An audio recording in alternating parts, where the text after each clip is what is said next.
In this video, we are reacting to The System Failed Her, the Irina Zertska story.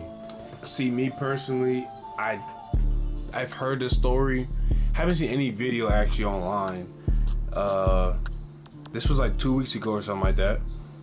So I don't know anything about it. I just know people were saying, oh, no one helped her, no one helped her. And yeah, that's pretty much it. So I don't know anything about this. Without further ado, let's get straight into this video, man. She been comment me. Horrific murder on a light rail train in North Carolina, caught on camera. Now local officials are facing tough questions about why the suspect was still on the street. In the seat behind her is 34-year-old DeCarlos Brown. Watch as he slowly opens a pocket knife, then stands and without warning plunges the knife into his victim. Oh my goodness. Some random Stands and without warning plunges the knife. You gotta be careful for the niggas that their beard don't connect and it's scruff like that. Into his victim. And this wasn't some random man with no past. He had 14 prior arrests before this attack ever happened. And somehow he was still free until the day he crossed paths with that young woman on that train. This beautiful face and seeing her balled up, looking around, not realizing somebody had attacked her. That was so hard. I want to talk about the story of 23-year-old Ukrainian refugee Irina Zertska, who tragically lost her life in Charlotte, North Carolina. It's a heartbreaking case that's made headlines for many reasons, but the biggest one is how it exposes. She just got stabbed for no reason? Like, I mean, that's obviously what it looks like. He just did that for no reason? Or like, was he trying to like rape her? Did she say something to him before? The system really is. Irina Zertska was a beautiful young Ukrainian woman, just 23 years old. Loved by many, she had a warm, creative spirit that she poured into the people around her. She studied art and restoration in Kiev, Ukraine, the capital of the country, and her family described her as radiant, with a smile that could light up a room. In August 2022, 6 months after Russia's invasion, she left Ukraine with her mother, sister, and brother, searching for safety and a future. That's how she ended up in North Carolina, where she began building a new life. She enrolled at community college with dreams of becoming a veterinary assistant. In the meantime, she often cared for neighbors' pets, walking them around the neighborhood, always smiling, always spreading light. She worked in Charlotte's South End and was slowly moving towards independence, even learning how to drive. But for now, she still relied on public transportation to get around. Okay, so she was kind of like, dang. She was kind of like a typical foreigner coming in looking for a better opportunity. Okay. And it was there on the train where the story takes a tragic ending. Dang. On the night of August 22nd, roughly 3 weeks ago, Irina boarded the Blue Line train in Charlotte after finishing her shift at a local pizza spot. She wore khaki pants, a dark shirt, and had her blonde hair tucked under her work cap. She sat down, focused on her phone like so many of us do. What she didn't, however, know was that the man sitting right behind her should have never been there in the first place. That man was 34-year-old DeCarlos Brown. For a few minutes, nothing happened. He sat there behind her, silent, staring out the window. Then in one quick, unprovoked motion... Is it kind of weird, or... Because I never saw any of this. It looks kind of eerie. Because it's like, you never know when your last moments are.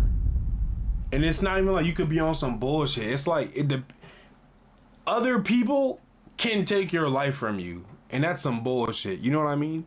It's like, I can walk outside to the mailman, and his agenda today was, I'm gonna go kill somebody. So when I grabbed the mail, he, you know what I mean? Like, it's like she was coming on for work.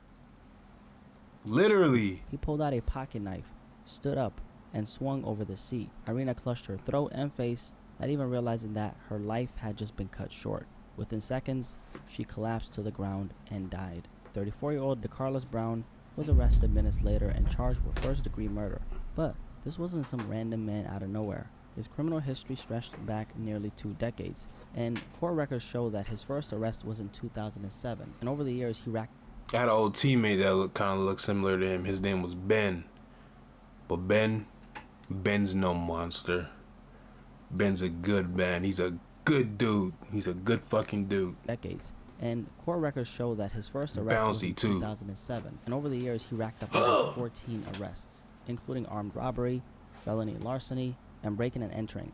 And in 2014, he robbed a man at gunpoint and served more than 5 years in prison. Damn. And after his release, things only spiraled, and by 2022, he was assaulting his own sister.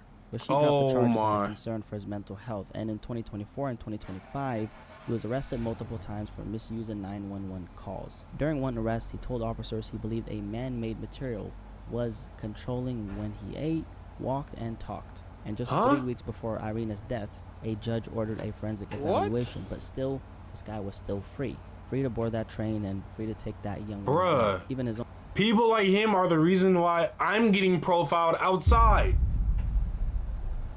That's why when I go to Target or I'm walking past people, they lock their doors because of people like you. And now when I view it in this lens, when I view it from this perspective, I understand why, because I would too. What the fuck? own family had raised alarms, and his mother actually said that she tried to have him placed in a long-term psychiatric facility, but legally she couldn't really do much because she wasn't his guardian. His sister Tracy described how after he came home in 2020, he wasn't the same person anymore. He struggled to hold conversations, couldn't keep a job, and was often violent. And then, like we stated in 2022, he even attacked his own flesh and blood. And his sister said that he often believed that the government had planted a chip inside of him. And the worst part about this is that after the stabbing... Let's check. Let's check. Let's kill him and check. Here, I'll do the first one. Let's check. Told his sister that he attacked Irina because she was reading his mind. So obviously this man was not right in the head. He should have never been on that train. He should have either been in prison or inside out facility actually getting professional help. But then again, it makes you wonder, does rehabilitation even work? Shit is so like crazy, man. I'm not so sure, honestly. I would like to think that everybody can be helped, but the reality is that some people are just so far gone to the point where they can't be saved. Now, when he was arrested for misusing 911 earlier this year, instead of being held, Magistrate Judge Teresa Stokes let him go on a simple promise to come back to court.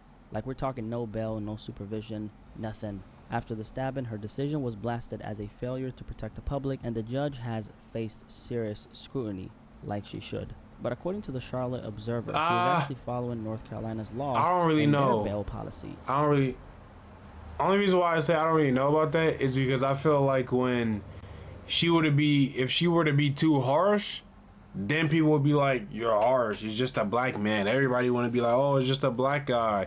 Oh, if he was white, he wouldn't, all this and that. So I feel like she was kind of battling that, maybe. Now, it should go based off logistics, right? But there's no excuse. But maybe, I'm saying maybe. I'm just trying to give her some bail. Trying to give everybody some bail. Without bond, a routine for non-violent misdemeanors. But the strange part is that, while the charges he faced at the time were considered non-violent, his record clearly showed a violent past. And that has me questioning, and probably you questioning, what's even the point of these so-called laws if they don't actually protect the public? Very good question. Now, this story, along with the Charlie Kirk assassination, have been two of the most spoken about tragedies in the last week. Obviously, the public is furious about the death of this young woman, and I think there's something to be said about why stories like this seem to be happening more often and often. Because even though we have a justice system, you start to wonder, how well is it actually working? And why do we keep hearing about innocent people getting killed by people who should have already been locked up in the first place? And the question... And that's another thing, too. Every time you hear about somebody dying nowadays, that's a random act of violence, it's like, oh, well... And the news is like, yeah, this guy had a history of this, that. I'm like, nigga, how the fuck was they walking next to me on the sidewalk? My mom walks this same sidewalk.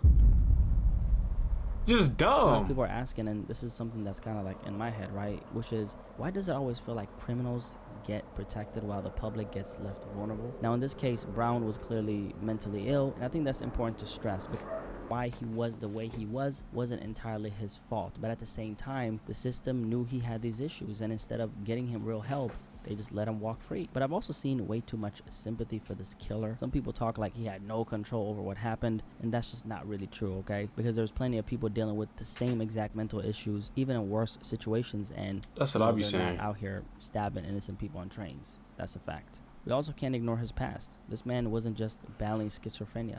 This was someone with a long record of violent crimes. So yes, mental illness played a role, But, this wasn't some random accident. I mean, it was years of violence, ignored Like, you red can have flags, mental illness. Oh, what am I saying? What am I saying?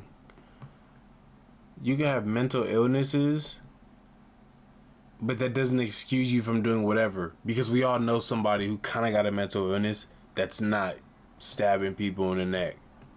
If that makes sense. That makes sense.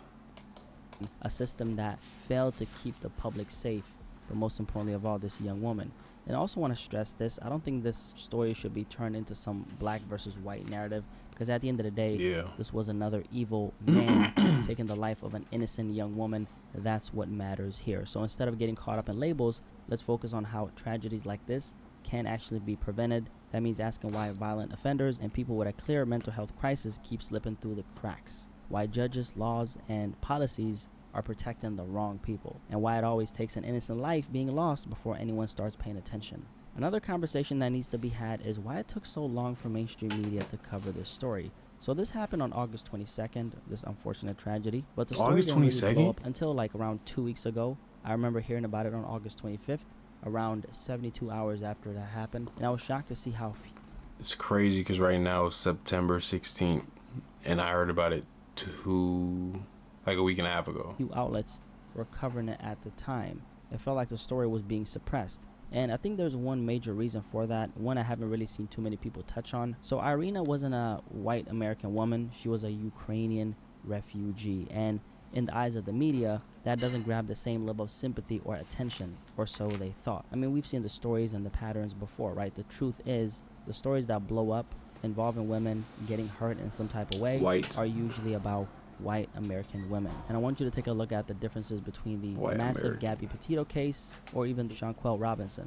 These are two stories that eventually blew up, but at the same time, it proves that media coverage isn't about justice, it's about what they can package and sell. Now in this case, they had no choice but to cover it once the video spread, which is why in the past few days, this story has been everywhere, right alongside the death of Charlie Kirk. It's crazy to think that this woman fled a war-torn Ukraine looking for safety, only to end up losing her life on the train in the very country she thought would be safer. America's not really safe, though. I think we all agree.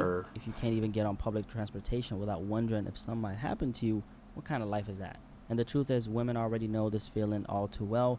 Walking home after a night out, riding a bus, even just existing in public, there's always that thought in the back of your head, in the back of a woman's head, which is, what if something happens to me? Between the random acts of violence, school shootings, and the crime that pops up in every major city, safety in America is just not guaranteed. It's honestly a luxury. You can really see it in the contrast in places like Europe.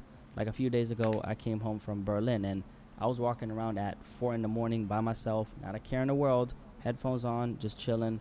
And I even saw groups of women walking alone, even women by themselves just walking alone in the city. Okay. Not once did I feel unsafe. Chains on. Let's just say try doing that in most major American cities and you'd be looking over your shoulder every 2 seconds, right? Honestly, I tried that in LA one time and I seen a Dodge Durango driving real slow and I thought that was my time to go, okay? We ain't doing that again, okay? That was a mistake. But all, jokes aside, right? Like this story is really messed up, honestly. Like it really messed me up, especially seeing that video of the young woman Irina covering her face, like not even realizing that was the last moment she'd be alive. Like it was horrible to see that video. I don't ever want to see that shit again. Yo, we have to stop letting criminals walk free when so many lives I'm not gonna see that video destroyed because of it. And the truth is, the system hasn't just failed once, it's failed over and over again at every level, from the judges to the lawmakers to the policies that prioritize technicalities over public safety. Like it needs to stop. The people who let this man out need to be held accountable as well, because when you ignore violent pasts, when you dismiss red flags, when you put procedure over protecting innocent lives, this is the result. A young woman who fled a war-torn country ends up dying on a train in America because of decisions that should have never been made. It's like and a honestly, catch-22. the system that let him walk free is just as guilty as Thought he you were is. gonna die in Russia, So you came here and finally and do the died right here. thing, which is keep dangerous criminals. Would have stayed in Russia, you probably would still be alive. Because if not, this cycle will keep repeating itself. More innocent lives, especially women and children, will keep on losing their lives. Families will be shattered, all because of the system that chose to protect the wrong people. So anyone listening, can I ask you a question? Like, what can be done about things like this? Because the way I look at it is the only solution is be harsher on violent criminals. But maybe there's something that I'm missing, and of course, like, I'm open.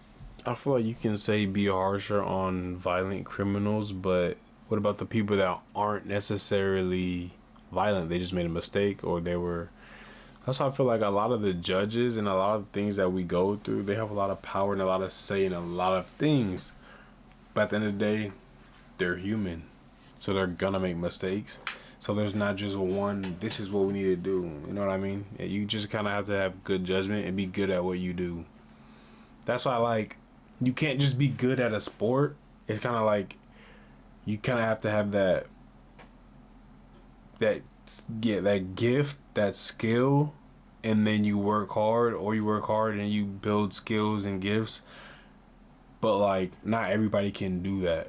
Anybody can go to school and just be a judge or a government official. You literally can do that. If you work hard enough, you can do it. It's just about putting the time in the classes and that, you know what I mean? So it's harder, because if I wanted to say I hate white people, I'll just go to school, be a judge. Every white person that get in my face, you're cooked. You know what I mean? But it's a sad story, sad sight to see. Appreciate y'all for watching the video. That's gonna do it. I'm gonna wrap it up right here. I'm not gonna watch this video, this story. And RIP to her and her mom losing your daughter. Appreciate y'all for watching. Like, comment, share, subscribe. See y'all in the next one. Peace.